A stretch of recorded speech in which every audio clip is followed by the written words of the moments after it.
We'll read item 67 once again. We see the difference between what the mind asserts and what only faith asserts.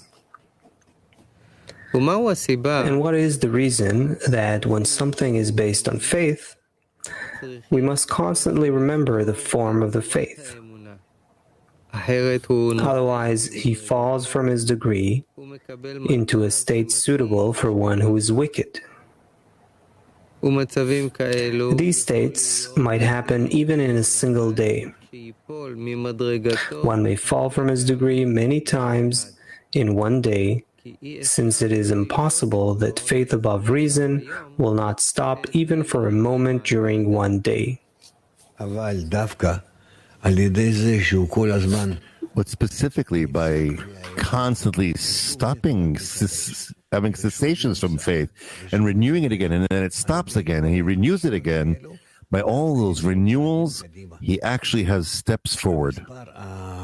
The number of disconnects and the number of connections that follow define the degree of man.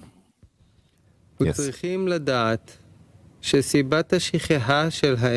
We must know that the reason for forgetting the faith stems from the fact that faith above the reason and the mind is against all the desires of the body. Since the desires of the body come by the nature imprinted in us, called will to receive, From the will to receive, called will to receive, whether in the mind or in the heart. Hence, the body always draws us to our nature. Only when we cling to faith does it have the power to bring us out of the bodily desires and go above reason,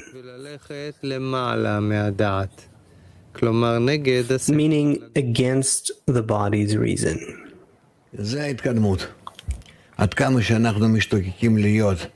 this is our advancement, to the extent in which we yearn to be more in bestowal and thought of others, in being adhered to the Creator. What would the Creator want for me to think of, for me to do, for me to feel? If I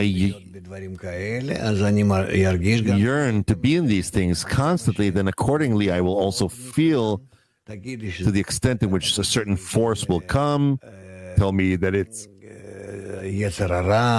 the evil inclination, it's a help against him, against the Creator. It's the same force that he created that works against him, and that's how they work in complement to one another and completing one another in this work.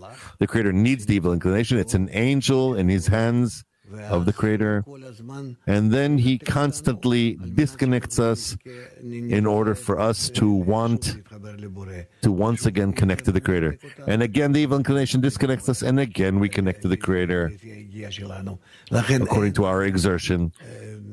That's why we don't have any point in complaining to the evil inclination, but rather to turn to the Creator to help us deal against it.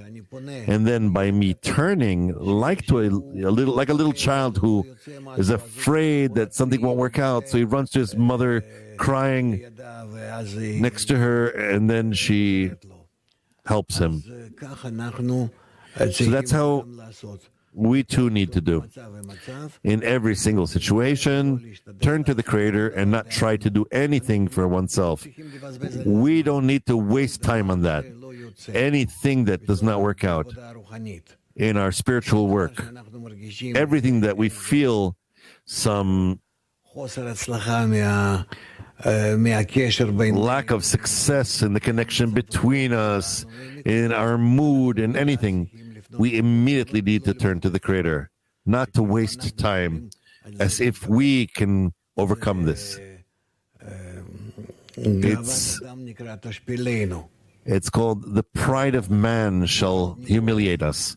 We will just fall from this. But rather, as fast as possible, as we look at our friends, we learn how to constantly be connected to the Creator and ask from Him an ascent from this situation, then by this we will shorten our path and succeed.